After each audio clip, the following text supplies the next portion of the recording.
തിരുവനന്തപുരം ജില്ലയിലെ വടക്കേ അറ്റത്തുള്ള അതിമനോഹരമായ ഇടവ കായലാണിത്. ഇടവ എന്ന ഗ്രാമപഞ്ചായത്ത് തിരുവനന്തപുരവും കൊല്ലവുമായി ചേർന്ന് കിടക്കുന്ന ഒരു സുന്ദരമായ ദേശമാണ്.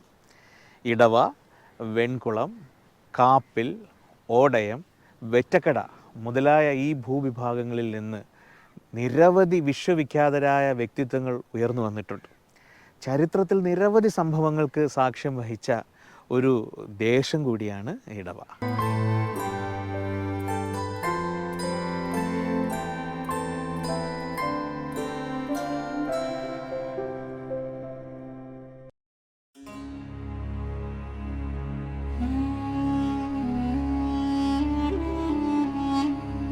ഹിജ്റ 7-ാം നൂറ്റാണ്ടിൽ തന്നെ ഇസ്ലാം വന്നെത്തിയ ഒരു പ്രദേശം കൂടിയാണ് ഇടവ. മാലിക് ബിനു ദിനാറിലെ സംഘത്തിലുണ്ടായിരുന്ന ഷറഫ് ബിനു മാലിക്കിൻ്റെ പിൻഗാമികളിൽപ്പെട്ട സയ്യിദ് ഷാഹിദ് തങ്ങളെ ഇടവ മുസ്ലിം ജമാഅത്ത് പള്ളിയിലാണ് അടക്കിയിരിക്കുന്നത്. ആ അർത്ഥത്തിൽ ഇടവയ്ക്ക് നൂറ്റാണ്ടുകളുടെ ഇസ്ലാമിക പാരമ്പര്യമുള്ള ഒരു ദേശം കൂടിയാണ്.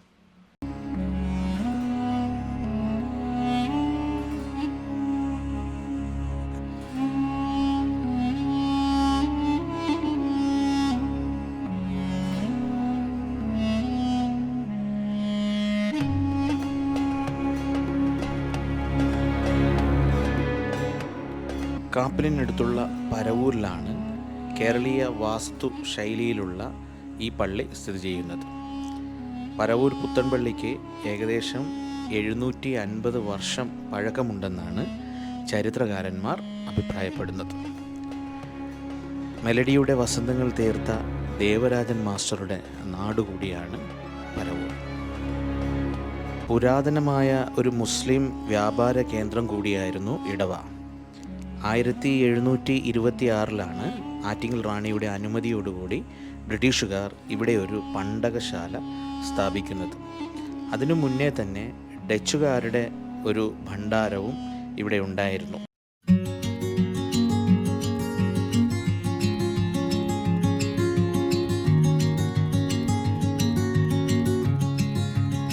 ഞാൻ ജീവിതത്തിൽ കണ്ട ഏറ്റവും നല്ല അധ്യാപകർ ആ ഇടവ മുസ്ലിം ഹൈസ്കൂളിലെ അധ്യാപകരായിരുന്നു. അല്ല ഹംസ സാറ്.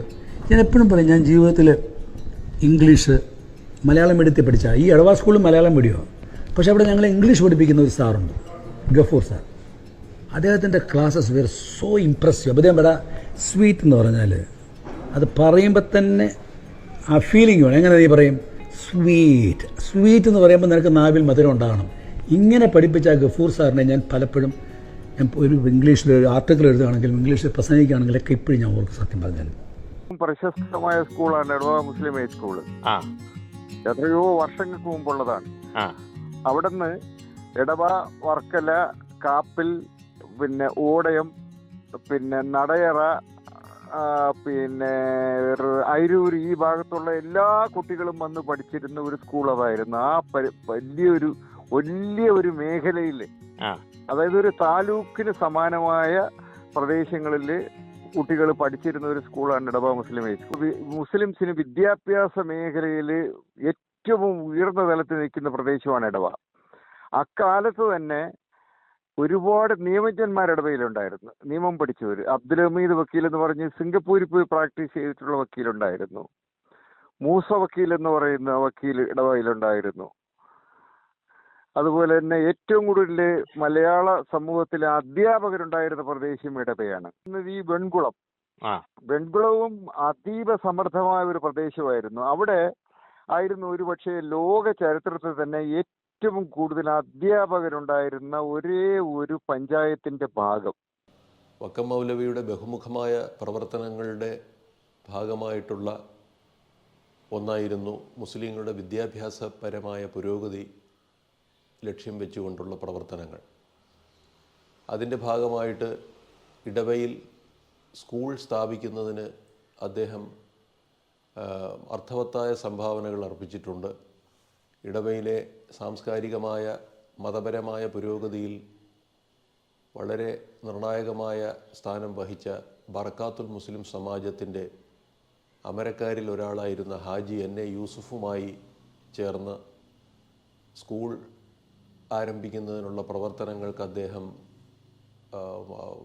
വഴി കാണിക്കുകയും പിന്നീട് ഇടവയിലെ തന്നെ പെനാങ്കിൽ വർത്തകനായിരുന്ന MR മുഹമ്മദ് കുഞ്ഞ് സ്രാങ്കിൻ്റെ ശ്രമഫലമായിട്ട് സ്കൂൾ സ്ഥാപിച്ചപ്പോൾ അതിൻ്റെ ഉദ്ഘാടനം നിർവഹിക്കുന്നതിന് വക്കം മൗലവിയും KM സീതി സാഹിബും ആണ് മുമ്പിലുണ്ടായിരുന്നത്.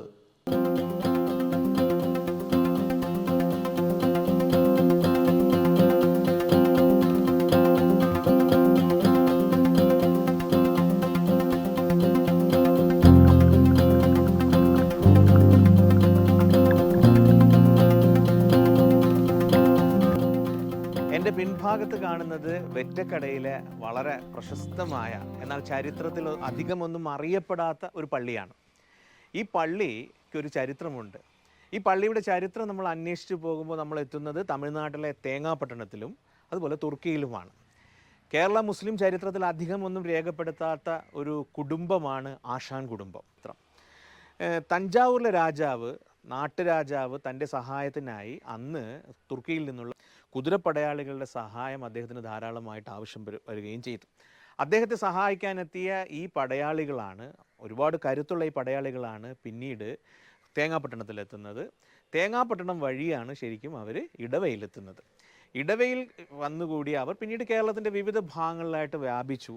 ആ ആശാൻ കുടുംബത്തിൽപ്പെട്ട പ്രശസ്തനായ വ്യക്തിയാണ് കേരളത്തിലെ അറിയപ്പെടുന്ന സ്പോർട്സ് ജേർണലിസ്റ്റും വിംബിൾഡൺ ടെന്നീസ് ടൂർണമെൻറ്റ്, അതുപോലെ തന്നെ ലോകകപ്പ് ഫുട്ബോൾ, ഹോക്കി ടൂർണമെൻറ്റുകൾ, വിവിധ ഒളിമ്പിക്സ്, വിവിധ മത്സരങ്ങൾ റിപ്പോർട്ട് ചെയ്ത നിരവധി ഗ്രന്ഥങ്ങളുടെ കർത്താവായ കേരളത്തിൻ്റെ പ്രഗത്ഭനായ സ്പോർട്സ് ലേഖനും ഇന്ന് ജർമ്മനിയിൽ ജീവിച്ചിരിക്കുന്ന എഴുത്തുകാരനുമായ ഡോക്ടർ മുഹമ്മദ് അഷ്റഫ്.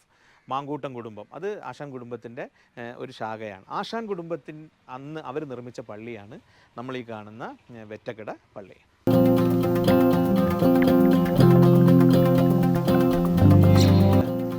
കേരളത്തിൽ ആദ്യമായി സ്വകാര്യ വ്യക്തി പായക്കപ്പൽ നിർമ്മിക്കുന്നത് ഇടവയിലാണ്.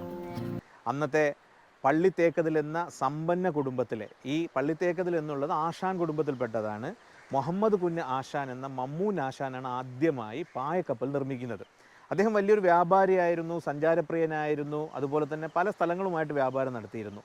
തിരുവിതാംകൂറും അറബികളും തമ്മിലുള്ള വ്യാപാരത്തിന് സ്വന്തമായി കപ്പൽ വേണമെന്ന് ആഗ്രഹിച്ച അദ്ദേഹം വിദേശത്ത് നിന്ന് കപ്പൽ നിർമ്മാണ തൊഴിലാളികളെ ഇങ്ങ് കൊണ്ടുവരികയും അവരുടെ നേതൃത്വത്തിൽ നല്ലൊരു കപ്പൽ നിർമ്മിക്കുകയും ചെയ്തു. കപ്പൽ ഇവിടെ നിന്ന് പോയ ആ ഒരു ആഘോഷം വലിയൊരു ആഘോഷമായിട്ടാണ്, ചടങ്ങുകളോടെയാണ് ഇവിടെ നിന്ന് അത് സൗദിയിലേക്ക് പോയത്.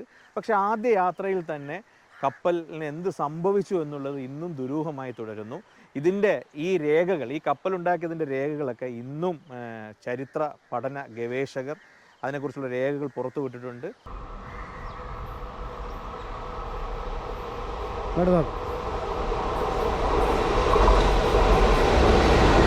ഇടവ റെയിൽവേ സ്റ്റേഷനും കാപ്പിൽ റെയിൽവേ സ്റ്റേഷനും ഒരു പ്രത്യേകതയുണ്ട്. കേരളത്തിൽ ഒരു ഗ്രാമപഞ്ചായത്തിൽ 2 റെയിൽവേ സ്റ്റേഷനുകളുള്ള ഒരേ ഒരു പ്രദേശമാണ് ഇടവ ഗ്രാമപഞ്ചായത്ത്. ഇന്ന് തികച്ചും ആളൊഴിഞ്ഞ ഒരു സ്റ്റേഷനാണ് ഇടവ സ്റ്റേഷൻ. ഇടവ സ്റ്റേഷൻ്റെ ഒരു പ്രത്യേകത, ഒരു കാലത്ത് പ്രവാസി മലയാളികളുടെ ഒരു പൂരപ്പറമ്പായിരുന്നു സ്റ്റേഷൻ, സിംഗപ്പൂരിലേക്കും മലേഷ്യയിലേക്കുമുള്ള യാത്രക്കാരുടെ. അന്ന് സിംഗപ്പൂരിൽ നിന്ന് ചെന്നൈ വരെ കപ്പലിലും, തുടർന്ന് മീറ്റർ ഗേജ് പാതയാണ് കൊല്ലം വരെയുള്ളത്. ആ പാതയിൽ കൊല്ലത്തെത്തി അവിടെ നിന്നാണ് ഇടവയിൽ അന്ന് പ്രവാസികൾ എത്തിയിരുന്നത്. അപ്പോൾ അവിടെ നിന്ന് സിംഗപ്പൂരിൽ നിന്ന് കപ്പലിൻ്റെ പേരൊക്കെ ഇവിടുത്തെ പഴയ തലമുറയിലെ പലർക്കും ഓർമ്മയുണ്ട്. SS റജുല എന്നൊക്കെ കപ്പലുണ്ടായിരുന്നു. അപ്പം വൈകുന്നേരം 5:30ക്കുള്ള മെഡ്രാസ് മെയിലിലാണ് അവർ വന്നിരുന്നത്. ഒരാളെ കാത്ത് ഒരുപാട് ആൾക്കാരിവിടെ വന്ന് 100ഓളം പേര് വരെ ഈ സ്റ്റേഷനിൽ നിറഞ്ഞു കവിയുന്നൊരവസ്ഥയുണ്ടായിരുന്നു. പിന്നെ ഇവിടെ വന്ന് പല സാധനങ്ങളുമായിട്ടാണ് വരിക. സിംഗപ്പൂരിൽ നിന്ന് മൺവെട്ടി ഉണ്ടാവും, അതുപോലെ സിംഗപ്പൂർ പാത്രങ്ങളുണ്ടാവും, കുന്താലി ഉണ്ടാകും. ഇവിടെ നിന്ന് അന്ന് ബസ്സൊന്നും ഇല്ലാത്ത സമയത്ത് കാളവണ്ടിയിലേക്കായിരിക്കും തിരിച്ചു പോവുക. ഇപ്പോഴത്തെ ഈ ഗൾഫ് മേഖല കാലഘട്ടം ഉണ്ടാകുന്നതിനൊക്കെ എത്രയോ മുമ്പ് ഇടവ അതീവ സമ്പന്നമാകാൻ കാരണം, ഇടവയിൽ കുറഞ്ഞത് ഒരു വീട്ടിൽ ഒരാളെങ്കിലും സിംഗപ്പൂര്, മലേഷ്യ, ബോർണിയ എന്നീ ഭാഗങ്ങളിൽ ബിസിനസ് നടത്തിയിരുന്നു. സ്വന്തമായിട്ട് കച്ചവടവും വാണിജ്യം നടത്തിയിരുന്നു. അങ്ങനെയാണ് ഫ്രാങ്കുമാരെന്ന് പറയുന്ന ഒരു കുടുംബ പാരമ്പര്യമുണ്ട്. ഇടവയിലെ മുസ്ലിം സമൂഹം പരമ്പരാഗതമായി മരുമക്കത്തായമാണ് പിന്തുടർന്നു വരുന്നത്. ഒരു കാലത്ത് തമിഴ്നാടിൻ്റെ വിവിധ ഭാഗങ്ങളിൽ നിന്ന് സ്വർണ്ണപ്പണിക്കാരെ ഇടവയിലെ പ്രമാണിമാർ തങ്ങളുടെ നാട്ടിൽ കൊണ്ടുവന്ന് താമസിച്ചിരുന്നു. അത്തരത്തിലൊരു തറവാട്, തട്ടാൻവിളാകം തറവാട് നിലനിന്നിരുന്ന സ്ഥലമാണ് ഈ കാണുന്നത്. തെക്കൻ കേരളത്തിലെ ഇന്ത്യൻ യൂണിയൻ മുസ്ലിം ലീഗിൻ്റെ ആദ്യകാല ഓഫീസുകളിലൊന്നിൻ്റെ പുതുക്കി പണിത മന്ദിരമാണിത്. വെറ്റക്കടയിലെ ഹിദായത്തുൽ അനാം മദ്രസയും ഇടവ ജംഗ്ഷനിലെ മദ്രസത്തുൽ ഇസ്ലാം അസോസിയേഷൻ മദ്രസയും പ്രത്യേകം പരാമർശം അർഹിക്കുന്നു. മദ്രസത്തുൽ ഇസ്ലാം അസോസിയേഷൻ മദ്രസയുടെ കെട്ടിടം ഇപ്പോഴും തല ഉയർത്തി നിൽക്കുന്നുണ്ട്. അത് അഫ്ഗാനിസ്ഥാനിലും മറ്റുമൊക്കെ ഉള്ള മദ്രസയുടെ മാതൃകയിൽ 1950കളുടെ ആദ്യം നിർമ്മിക്കപ്പെട്ട ഒരു കെട്ടിടമാണ്. KP മുഹമ്മദ് യൂസുഫ്, KP സ്രാങ്ക് എന്ന പേരാണ് അദ്ദേഹം അറിയപ്പെടുന്നത്. അദ്ദേഹത്തിൻ്റെയും കൂട്ടരുടെയും ശ്രമഫലമായിട്ടാണ് ആ മദ്രസ ഇവിടെ നിലവിൽ വന്നത്.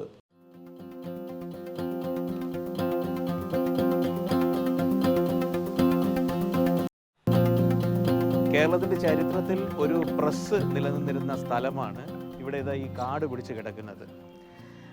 അന്ന് ഈ പ്രസ് അറിയപ്പെട്ടിരുന്നത് കോർണേഷൻ മെമ്മോറിയൽ പ്രസ് എന്നായിരുന്നു. 1932 ചിത്രതിരുനാൾ ബാലരാമവർമ്മയുടെ സ്ഥാനാരോഹണവുമായി ബന്ധപ്പെട്ടാണ് ഇവിടെ ഒരു പ്രസ് വരുന്നത്. അന്ന് ഇവിടെ മുട്ടിയാൻവിള വീട്ടിൽ MS ജമാൽ എന്ന ആളാണ്, അദ്ദേഹമായിരുന്നു ഈ പ്രസ്സിനുള്ള സ്ഥലം കൊടുത്തത്. ഈ പ്രസ്സിലായിരുന്നു തിരുവിതാംകൂറിൻ്റെ സർക്കാരിൻ്റെ പ്രൈമറി പാഠപുസ്തകങ്ങൾ, പ്രത്യേകിച്ച് അറബി, ഉറുദു, ഇംഗ്ലീഷ് പുസ്തകങ്ങളൊക്കെ അച്ചടിച്ചിരുന്നത്. പേർഷ്യനിലും ഇംഗ്ലീഷിലും ഒക്കെ അന്ന് ഇവിടെ പ്രിൻറ്റിംഗ് ഉണ്ടായിരുന്നു. പാകിസ്ഥാനിലെ കറാച്ചിയിൽ നിന്ന് വരെ ഇവിടെ ഓർഡർ വന്നിരുന്നു എന്നാണ് പറയപ്പെടുന്നത്. അതുപോലെ തന്നെ 1946 യുവകേസരി എന്നൊരു മാസിക ഇവിടെ നിന്ന് പ്രിൻ്റ് ചെയ്തിരുന്നു. 1949 ഹിലാൽ, ഖിലാഫത്ത് പ്രസ്ഥാനത്തിന് ശക്തി പകർന്നൊരു മാസികയായിരുന്നു TA മജീദിൻ്റെ നേതൃത്വത്തിൽ, അതും ഇവിടെ നിന്നാണ് പ്രിൻ്റ് ചെയ്തത്.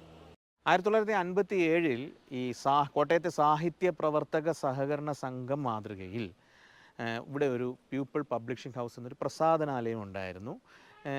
ഇടവ ജമാൽ, പാറയിൽ ഷംസുദ്ദീൻ പോലുള്ള എഴുത്തുകാരൊക്കെ അതിൽ എഴുതിയിരുന്നു. അതുപോലെ തന്നെ കേശവദേവ്, G ശങ്കരക്കുറുപ്പൊക്കെ എഴുതിയിരുന്നു. CM പ്രസ്സിന് പ്രസാധന ചരിത്രത്തിൽ വളരെ മഹത്തായ പാരമ്പര്യമുണ്ട്. വൈക്കം മൈദീനിൻ്റെ ഖുർആൻ പരിഭാഷ, അബുലാല മൗദൂദിയുടെ ഇസ്ലാം മതം, തുടങ്ങിയ ഒരുപാട് പുസ്തകങ്ങൾ, അല്ലാമ ഇക്ബാലിൻ്റെ ജവാബ് ഷിക്കോ ഒക്കെ ഇവിടുന്ന് പ്രിൻ്റ് ചെയ്തിരുന്നു.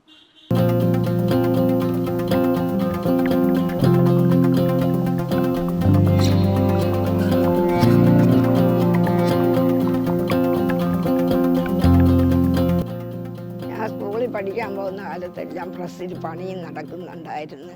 അച്ചിൻ്റെ പണിയും ഉണ്ടായിരുന്നു. പിന്നെ മാർബിളിൽ അടിച്ച അച്ചുണ്ടായിരുന്നു, അത് ആലുമുട്ട് പള്ളിയിൽ കൊണ്ട് കൊടുത്ത്. മലബാറിൽ നിന്നെല്ലാം വലിയ വലിയ പണ്ഡിതന്മാർ വന്ന് ഞങ്ങൾക്ക് ഔട്ട് റൂം ഉണ്ടായിരുന്നു. അവിടെ താമസിച്ച് പ്രസ്സിൽ അവർക്ക് ആവശ്യമുള്ള എല്ലാം അച്ചടിച്ചിട്ടാണ് അവർ കൊണ്ടുപോകുന്നത്. അന്ന് കൈകൊണ്ടുള്ള പണിയാണല്ലേ, കൈകൊണ്ട് മെഷീൻ കറക്കി കൊടുക്കുക എല്ലാം ചെയ്തുകൊണ്ടിരുന്നതാണ്. கையிலே ஆகாசம் கொண்டு வந்தவோம் பாசம், காலமே போனாலும் வாழ்ந்திட ராசா, கண்ணிலே நீராட காஞ்சலிலும் போராட, பூத்ததே ஆயிரம் பூ சிரிச்சிட ராசா.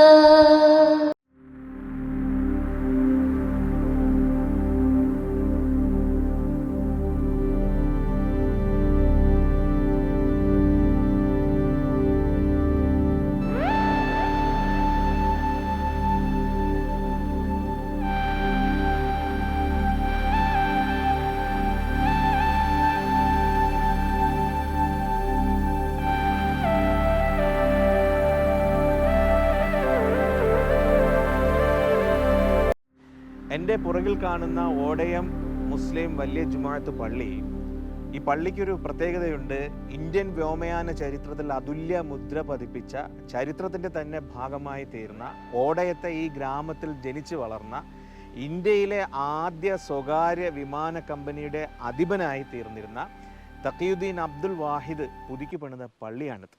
ഈ ഗ്രാമത്തിൽ ഇവിടുത്തെ കടലിൽ നിന്നും സമീപ പ്രദേശങ്ങളിൽ നിന്നും വാങ്ങുന്ന മത്സ്യങ്ങൾ ഉണക്കി അത് വിദേശത്തേക്കൊക്കെ കയറ്റി അയച്ചിരുന്ന അബ്ദുൽ വാഹിദ് മുസ്ലിയാരുടെയും സൽമാ ബീവിയുടെയും മകനായിട്ടായിരുന്നു അദ്ദേഹം ജനിച്ചത്.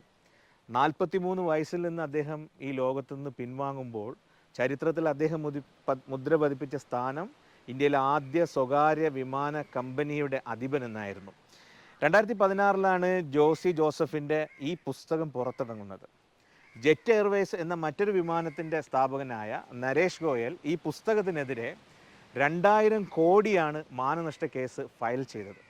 92 ഫെബ്രുവരിയിൽ ആരംഭിച്ച ഈസ്റ്റ് വെസ്റ്റ് എയർലൈൻസ് 95 നവംബർ 13 തഖിയുദ്ദീൻ വാഹിദിൻ്റെ മരണത്തോടുകൂടെ അത് അന്ത്യശ്വാസം വലിക്കുകയായിരുന്നു. പിന്നീട് പൂർണ്ണമായിട്ടും ഈസ്റ്റ് വെസ്റ്റ് സർവീസിൻ്റെ ഇത് നിലച്ചു.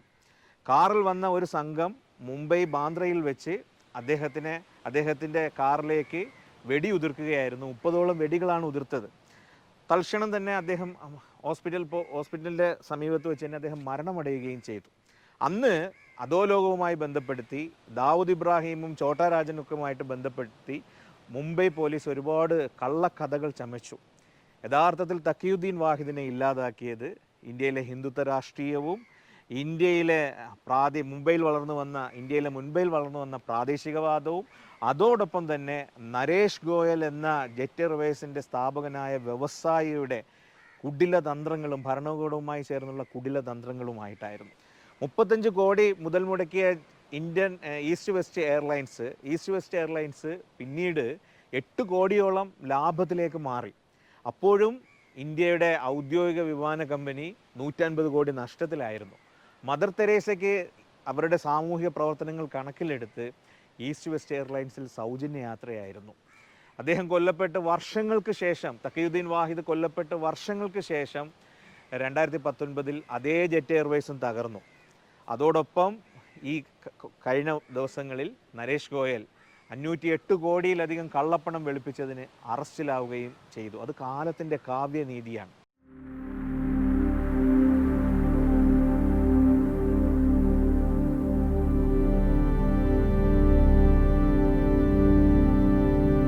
എൻ്റെ പേര് ജാഫർ അബ്ദുൽ മജീദ്. പിന്നെ എനിക്ക് തഖിയുദ്ദീൻ വാഹിദിനെ കുറിച്ച് കുട്ടിക്കാലം കുറച്ച് കാര്യങ്ങൾ എനിക്ക് അറിയാൻ പറ്റും. അത് താഴ്ന്ന ക്ലാസ്സിൽ എൻ്റെ കൂടെ പഠിച്ചിട്ടുണ്ട്. ഉയർന്ന ക്ലാസ്സിൽ അദ്ദേഹത്തിൻ്റെ ജ്യേഷ്ഠൻ നാസറും പഠിച്ചിട്ടുണ്ട്.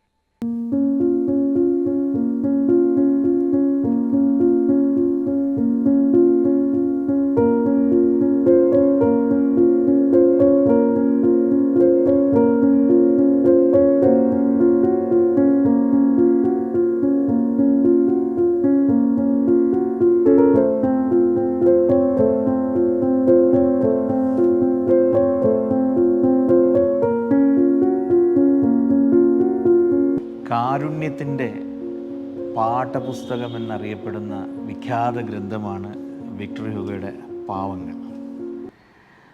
ഫ്രാൻസിൽ 18-ാം നൂറ്റാണ്ടിലുണ്ടായ ജീവിത സംഘർഷങ്ങളെ ലോകത്തിൻ്റെ മുഴുവൻ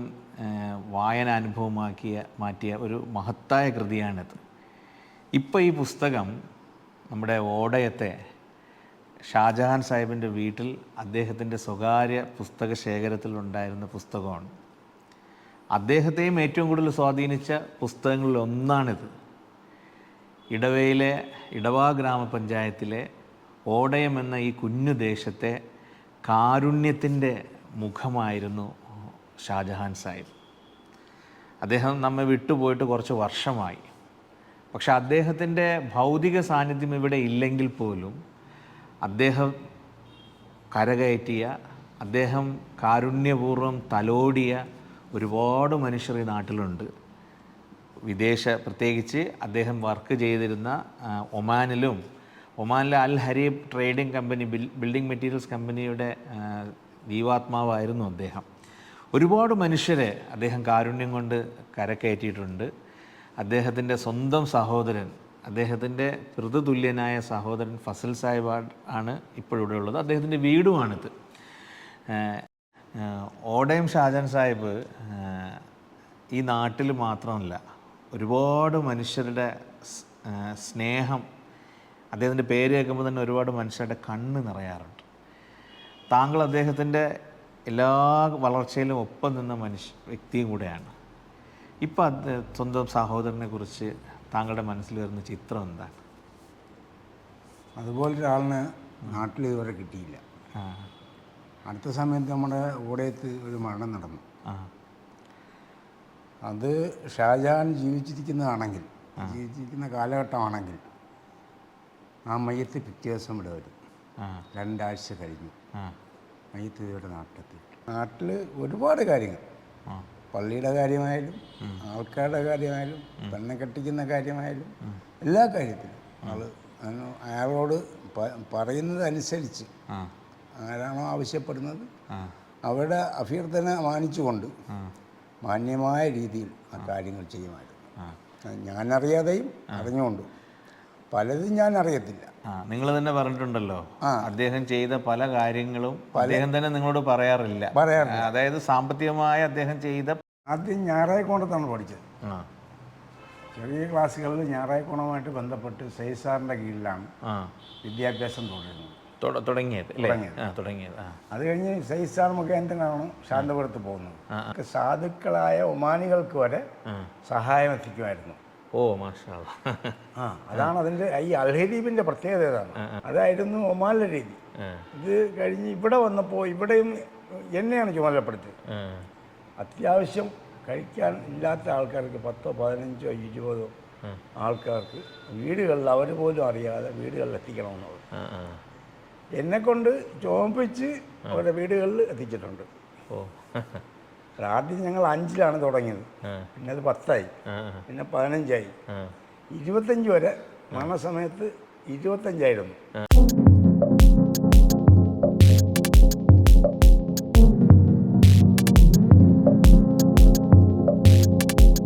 ലോകതലത്തിൽ തന്നെ നിരവധി വോളിബോൾ പ്ലേയേഴ്സ് ഈ നാട്ടിൽ നിന്നുണ്ടായിരുന്നു. എൻ്റെ സമീപത്തിരിക്കുന്നത് ഷംസുദ്ദീൻ സാറാണ്. 1962 ജക്കാർത്ത ഗെയിംസിൽ സിംഗപ്പൂരിന് വേണ്ടി വോളിബോൾ കളിക്കാൻ ഇറങ്ങിയ വ്യക്തി കൂടിയാണ്. അതുപോലെ തന്നെ ഒരു നിരവധി കാലം സിംഗപ്പൂർ നാഷണൽ വോളിബോൾ ടീമിൻ്റെ പരിശീലകനുമായിരുന്നു അദ്ദേഹം ഒരേ സമയം ഈ നാട്ടിൻ്റെ സിംഗപ്പൂർ പ്രവാസത്തിൻ്റെ പ്രതിനിധിയും വോളിബോളിൻ്റെ ഐക്കണും കൂടെയാണ്. സാറ് ഈ വോളിബോളിലേക്ക് ഏത് സ്കൂൾ തലം മുതൽ കളിച്ചു തുടങ്ങിയ എങ്ങനെയാണ്? വോളിബോൾ സ്കൂൾ ടൈമിൽ ഇൻ്റർ സ്കൂൾ ഗെയിംസ് കൂടാതെ പിന്നെ വെളിയിൽ പോയപ്പോൾ പിന്നെ ഇൻ്റർ കൺട്രി മാച്ചസായി, അതായത് Philippine, Thailand, Vietnam, Malaysia, Singapore ഇങ്ങനെയുള്ള പല രാജ്യങ്ങളുമായിട്ട്. ഇടവ സ്കൂള് വോളിബോളിൽ അന്ന് അറിയപ്പെടുന്ന അന്ന് ഇടവ സ്കൂളിൽ വോളിബോൾ കേരളത്തിൽ അറിയപ്പെടുന്ന ഒരു ടീമായിരുന്നു. ഞാൻ സിംഗപ്പൂരിൽ ഏതാണ്ട് 40 കൊല്ലം ഉണ്ടായിരുന്നു. 40 കൊല്ലം ഉണ്ടായിരുന്നു.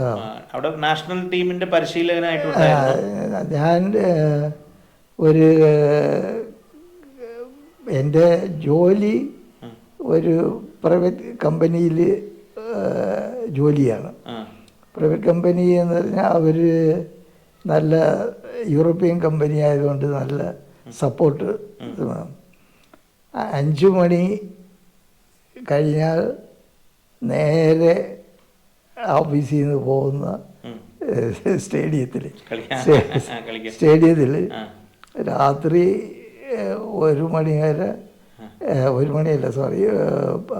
11 മണിക്കൊക്കെയാണ് തിരിച്ച് വീട്ടിൽ വന്ന് കുളിച്ച് നല്ല ചപ്പാടിക്കും. പക്ഷേ ഞാൻ men team coach, woman team coach. ഇന്ന് മെൻ ടീം ട്രെയിനിങ്, നാളെ women team training. Singapore volleyball association എന്നെ ജപ്പാനിൽ ഇതുണ്ട്, ഇൻ്റർനാഷണൽ വോളിബോൾ ഫെഡറേഷൻ്റെ ആദ്യത്തെ കോച്ചിങ് കോഴ്സ്. അത് 12 രാജ്യങ്ങളിൽ നിന്ന്, അതിൽ സിംഗപ്പൂരിൽ നിന്ന് എന്നെയാണ് അയച്ചത്. പ്രേം നസീറിനൊപ്പം 1954 അഭിനയിച്ചു തുടങ്ങിയ പ്രേം നസീറിൻ്റെ സഹപാഠിയായിരുന്ന നീണ്ട 60 വർഷക്കാലം മലയാളം സിനിമയിലും ടെലിവിഷനിലും ശ്രദ്ധേയമായ വേഷങ്ങളിൽ നിറഞ്ഞു നിന്ന ഒരു കാലത്ത് സൈനിക ഉദ്യോഗസ്ഥനായിരുന്ന GK പിള്ളയുടെ വീടാണിത്. സിനിമാ ജീവിതം എന്ന് വെച്ചാൽ വേൾഡിലെ അച്ഛനാണ് ഏറ്റവും കൂടുതൽ കാലം സിനിമയിൽ അഭിനയിച്ചൊരു വ്യക്തി. 29ാമത്തെ വയസ്സ് തൊട്ട് 97 വയസ്സ് വരെ അച്ഛൻ സിനിമയിൽ അഭിനയിച്ചു. അതാണ് അച്ഛൻ്റെ ഒരു പ്രത്യേകത. ഇടവയിലെ ജനങ്ങൾക്ക് എല്ലാ സൗകര്യങ്ങളുമുള്ള ഒരു ആശുപത്രി വേണമെന്ന തൻ്റെ പിതാവായ MR മുഹമ്മദ് കുഞ്ഞിൻ്റെ ആഗ്രഹം സഫലീകരിക്കാനായിട്ടായിരുന്നു സൈനുദ്ദീൻ മാനേജർ ഈ ആശുപത്രി പണി കഴിപ്പിച്ചത്. ഈ ആശുപത്രിയിലാണ് പ്രശസ്തനായ ഇടവയുടെ സ്വന്തം ഡോക്ടറായ കൊച്ചു ഡോക്ടർ സേവനമനുഷ്ഠിച്ചിരുന്നത്. തീരദേശ മേഖലയിലുള്ള സാധാരണക്കാർക്കും പാവപ്പെട്ടവർക്കും ഒരു ആശുപത്രി വേണമെന്ന ആഗ്രഹത്തിൻ്റെ ഫലമായിട്ടാണ് തൻ്റെ 1 ഏക്കർ ഭൂമി ഇടവയിലെ ഈ പ്രാഥമിക ആരോഗ്യ കേന്ദ്രത്തിനായി ശ്രീ ഹാജി മുഹമ്മദ് അബ്ദുള്ള സ്രാങ്ക് വിട്ടു നൽകിയത്. ഇടവയിലൊരു ആരോഗ്യ കേന്ദ്രം പണിയാൻ സാമ്പത്തിക പ്രയാസം മൂലം സർക്കാർ ഫണ്ട് ലഭ്യമാകാതെ വന്ന സന്ദർഭത്തിൽ സ്വന്തം അധ്വാനത്തിൽ നിന്ന് കുടുംബസ്വത്തിൽ നിന്നും പണം ചെലവാക്കി നാട്ടുകാർക്ക് വേണ്ടി നല്ലൊരു ആശുപത്രി പണിത വ്യക്തിത്വമാണ് അഡ്വക്കേറ്റ് ശ്രീ മുഹമ്മദ് ഷാഫി.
പാലക്കാവ് ദേവീക്ഷേത്രത്തിലെ ഉത്സവത്തിൽ മാത്രം ലഭിക്കുന്ന ഇടവയിലെ ഒരു സുപ്രധാനമായ സ്ട്രീറ്റ് ഫുഡാണ് മുർത്തബ. സിംഗപ്പൂരിലെ പ്രവാസികളിലൂടെ ഇടവയിലെത്തിയ ഈ സ്ട്രീറ്റ് ഫുഡിന് ഇന്നും ഉത്സവകാലങ്ങളിൽ ഇവിടെ വലിയ ഡിമാൻഡാണ്.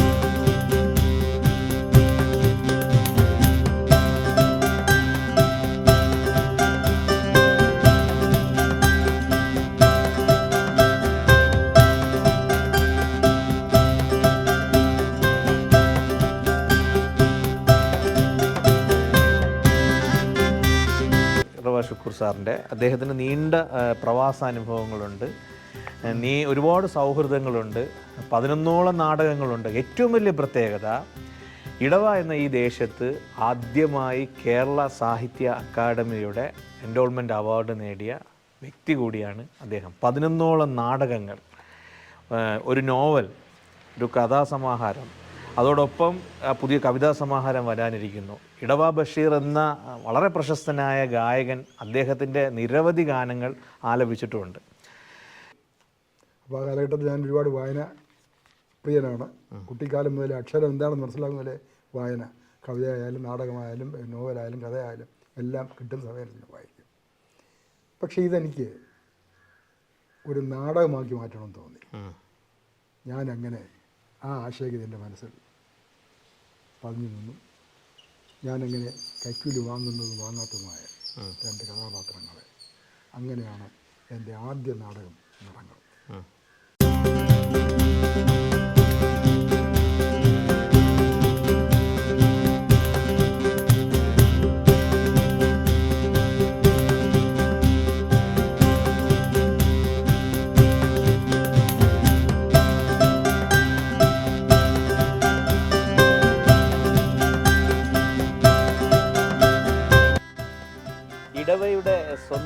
മജീഷ്യൻ ഹാരിസ് താഹയാണ് ഇപ്പോൾ ഇടവയിൽ അദ്ദേഹത്തിൻ്റെ വളരെ പ്രൗഢി ഉണ്ടായിരുന്ന ഒരു പഴയ തറവാട്ടിൻ്റെ മുറ്റത്താണ് ഞങ്ങളുള്ളത്. ഇടവ ബഷീർ എന്ന ഗായകനിലൂടെയാണ് ശരിക്കും ഇടവ എന്ന പേര് ആദ്യമായി മനസ്സിൽ പതിയുന്നത്. 10,000-ലധികം ഗാനമേളകൾ നടത്തിയിട്ടുള്ള ഫാസിലിനെയും നെടുമുടി വേണുവിനെയും പോലുള്ള കലാകാരന്മാരെ സ്റ്റേജിലേക്ക് ആദ്യമായി കയറ്റിയ AR റഹ്മാൻ എന്ന ലോകമറിയുന്ന സംഗീതജ്ഞന് ആദ്യമായി അദ്ദേഹത്തിൻ്റെ അച്ഛനായ RK ശേഖർ മുഖേന ഒരു 12 സ്ട്രിങ്സ് ഉള്ള ഒരു സംഗീത ഉപകരണം സമ്മാനിച്ച, അതുപോലെ തന്നെ അന്ന് പല ആധുനികമായ ജാപ്പനീസ് സിന്തസൈസർ, അതുപോലെ തന്നെ പലതരത്തിലുള്ള എക്കോ സിസ്റ്റംസ് ഒക്കെ കൊണ്ടുവന്ന ഇടവ ബഷീറിൻ്റെ ബന്ധു പരമ്പരയിലുള്ള വ്യക്തി കൂടിയാണ് മജീഷ്യൻ ഹാരിസ് താഹ. താങ്കളൊരു റെക്കോർഡ് ഹോൾഡറുടെയാണ് ശരിക്കും. മാജിക്കിനെ കുറെ കൂടെ സാമൂഹ്യ പ്രസക്തിയുള്ള വിഷയങ്ങളിൽ ഇടപെടുന്ന ഒരു വ്യക്തി. വാഗൺ ട്രാജഡി അനുസ്മരണവുമായി ബന്ധപ്പെട്ട് താങ്കളൊരു കണ്ണുകെട്ടി യാത്ര അതൊരു ക്യാമ്പയിനാണ് ചെയ്തിരുന്നത്. ക്യാമ്പയിൻ ചെയ്തിരുന്നു. അതുപോലെ റെക്കോർഡ് എന്തിലായിരുന്നു? എനിക്ക് 2 റെക്കോർഡുണ്ട്. ഒന്ന് ഒരു നാഷണൽ റെക്കോർഡാണ്. 1 മിനിറ്റിൽ ഏറ്റവും കൂടുതൽ ഡിഫറെൻറ്റ് മാജിക് ചെയ്തതിന് ഇന്ത്യയിലെ ഏറ്റവും വേഗമൊരു മജീഷ്യൻ എന്നുള്ളൊരു നാഷണൽ റെക്കോർഡും 12 മണിക്കൂർ കൊണ്ട് 30 സ്ഥലത്ത് 30 സ്റ്റേജിൽ 30 ഡിഫറെൻറ്റ് പ്രോഗ്രാം ചെയ്തതിന് fastest magician in the world എന്നൊരു ലോക റെക്കോർഡും എനിക്കുണ്ട്.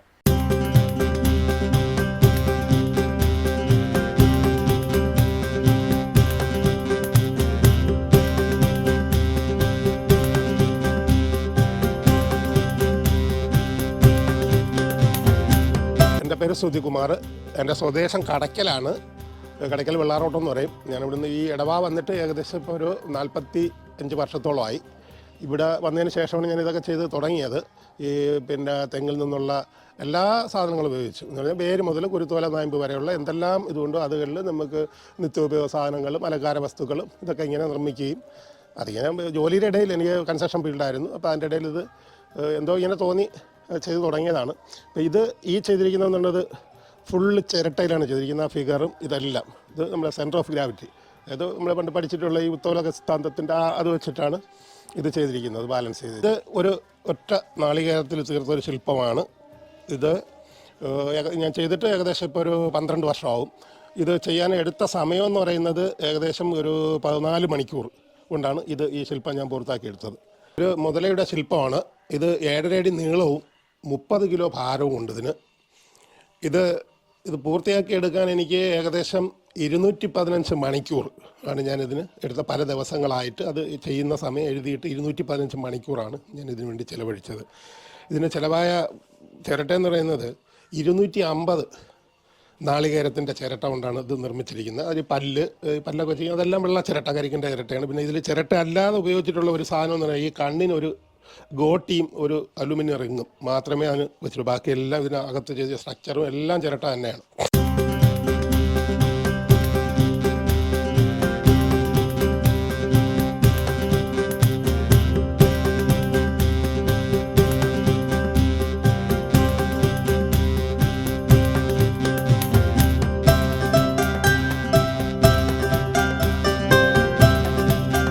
മുൻകാലങ്ങളിൽ ദീർഘദൂരം നടന്നു വരുന്ന വഴിയാത്രക്കാർക്ക് വിശ്രമിക്കാനുണ്ടായിരുന്ന കളിത്തട്ടുകളിലൊന്നാണ് കാപ്പിൽ ഭഗവതി ക്ഷേത്രത്തിന് സമീപം ഈ കാണുന്നത്. ചരിത്രത്തിൽ അവശേഷിക്കുന്ന അപൂർവം കളിത്തട്ടുകളിൽ ഒന്നാണിത്.